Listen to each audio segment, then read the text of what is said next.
ঈদের দিনে আমাদের করণীয় কি ও ঈদের দিনের সুন্নত আমল সমূহ। ঈদুল আজহার দিনে সর্বোত্তম আমল হলো নামাজ আদায় করার পর কুরবানি করা। নবী করিম সাল্লাল্লাহু আলাইহি সাল্লাম ইরশাদ করেন, হযরত আয়েশা রাদিয়াল্লাহু তাআলা আনহা থেকে বর্ণিত, রাসূলুল্লাহ সাল্লাল্লাহু আলাইহি সাল্লাম ইরশাদ করেছেন, আল্লাহ তাআলার নিকট কুরবানির দিন সবচেয়ে প্রিয় আমল হলো কুরবানি করা।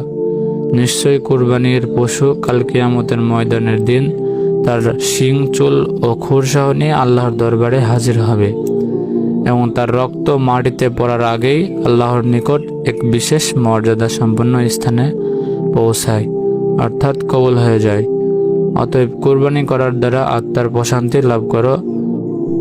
2 নম্বর কাজ হলো সকালে গোসল করা। 3 নম্বর কাজ হলো পবিত্র ও পরিষ্কার পরিচ্ছন্ন পোশাক পরিধান করা।